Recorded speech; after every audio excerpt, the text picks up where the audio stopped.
Madame Anne-Marie Lepetit, présidente de l'association Orchis, pouvez-vous me présenter l'association, s'il vous plaît? Oui, eh bien, nous sommes une association qui a été créée en 1994 par des jeunes étudiants, dont un Saint-Vatet, et qui est devenu le premier président. Et donc, nous avons fêté nos 20 ans en 2014 avec nos amis anglais du DCV avec lesquels nous sommes jumelés depuis 1997. Quel est le but de l'association? Alors au départ, les jeunes étudiants qui l'ont créé, c'est parce qu'ils trouvaient dommage de voir les plages salies par la négligence humaine.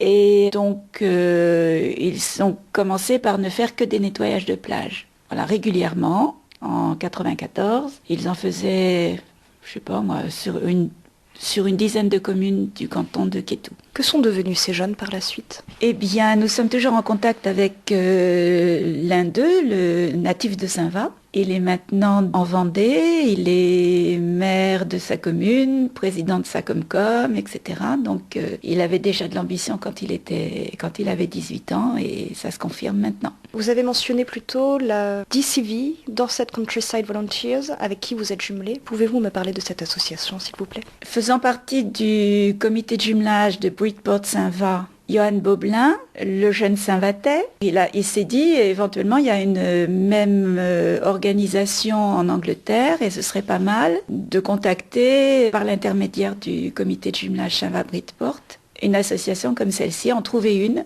Et c'est ce qui a été fait en 1997.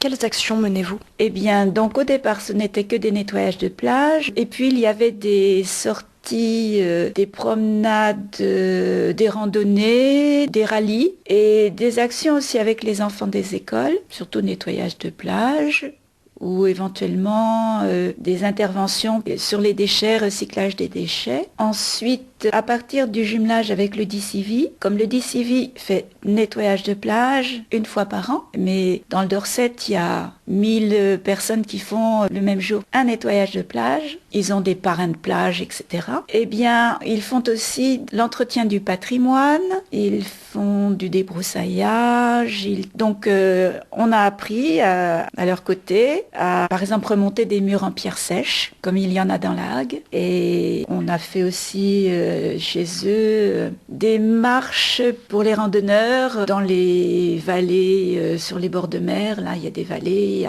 comme à Bridport, par exemple, il y a une espèce de falaise, mais il faut la monter, la redescendre. Et autrefois, il fallait monter dans de l'herbe glissante, alors que maintenant, grâce aux marches qui ont été installées, peut-être 200 marches sur une pente, les promeneurs sont beaucoup plus à l'aise pour monter et descendre. À quel public l'association Orchis s'adresse-t-elle? À tout public. Éventuellement, par exemple, là, au mois d'avril, on va faire un nettoyage de plage en accompagnement d'une école. L'an dernier, nous avons participé avec 3 écoles à des actions. Une école est venue à Saint-Va, l'école de Saint-Joseph à côté de Valognes, est venue à Saint-Va passer la journée. On leur avait proposé, parce qu'ils voulaient travailler sur les déchets, on leur a proposé visite du port de Saint-Va, avec un employé du port, justement, qui est ingénieur environnement. Donc, sur la gestion des déchets dans un port, donc avec les filets de pêche, les peintures, les bouts de bois, etc.,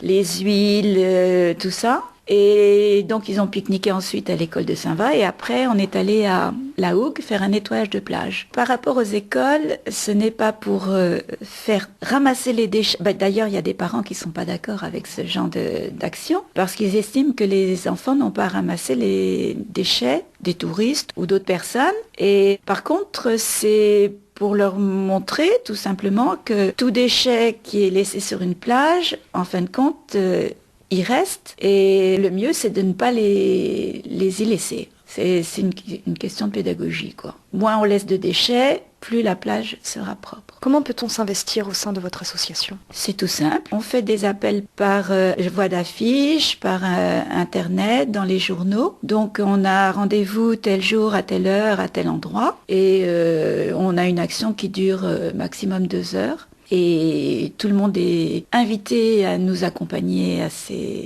cette action-là. Et on termine toujours par un petit goûter qui permet de faire connaissance et puis de papoter, d'expliquer ce qu'on fait et le pourquoi. Et voilà. Il est indiqué sur votre fascicule que vous travaillez en partenariat avec le groupe ornithologique normand, GONEM. Est-ce que vous pouvez m'en dire plus, s'il vous plaît? Eh bien, depuis quelques années, nous allons juste avant le 11 novembre, donc le samedi qui précède le 11 novembre, parce que sinon les navettes entre Saint-Va et Tatillou s'arrêtent le 11 novembre, donc on ne pourrait pas y aller. On va nettoyer les plages de Tatillou et la réserve ornithologique. Donc ça se fait en accord avec le groupe ornithologique normand, parce qu'on ne peut pas pénétrer sur la réserve ornithologique sans avoir des membres du GON pour nous accompagner.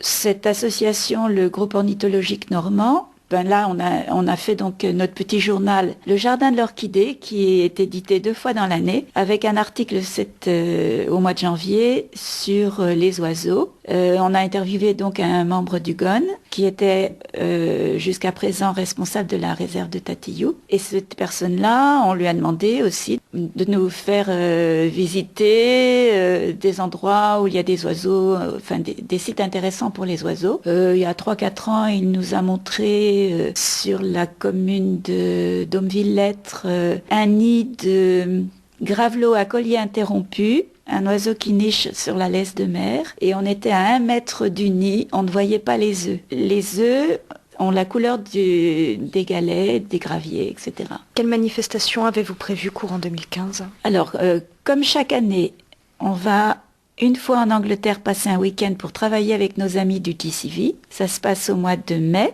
et ils viendront donc au mois de septembre travailler en France et passer le week-end avec nous. Donc c'est une journée de chantier et une journée de tourisme, dans un sens comme dans l'autre. Le 14 février, nous allons travailler à Kétou sur le site du syndicat d'eau. C'est le SAEP, syndicat d'approvisionnement en eau potable. Et donc c'est la zone de captage des eaux du canton de Kétou. On y a planté en 2010 des pommiers de 30 variétés différentes. Et donc on les entretient depuis ce moment-là, depuis 2010. Et on a aussi à entretenir le chemin parce que c'est un chemin très broussailleux. Il y a 10 cm d'eau dans le fond du chemin. Et là, donc on va enlever les branches mortes pour pouvoir circuler avec un véhicule. Ensuite, le 19 février, nous allons entretenir la zone de loisirs de Saint-Va qui s'appelle la Bijude. C'était autrefois la décharge municipale. C'est devenu une zone de loisirs sur laquelle Orchis, avec tous les élèves de l'école de Saint-Va, a planté 1 millier d'arbres. Et ces arbres, ils ont grandi.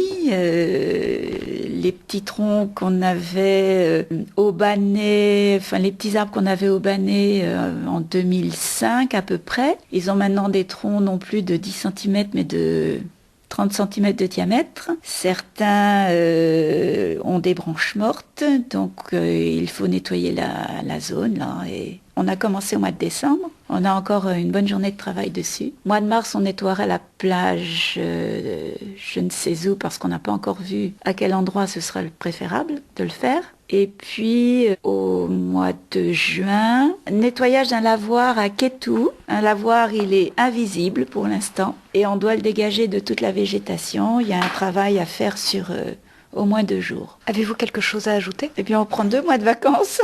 Dans les choses à ajouter, oui, mois de vacances, juillet, août, en général, on ne travaille pas. Donc, toutes les personnes intéressées par l'environnement sont bienvenues dans notre association.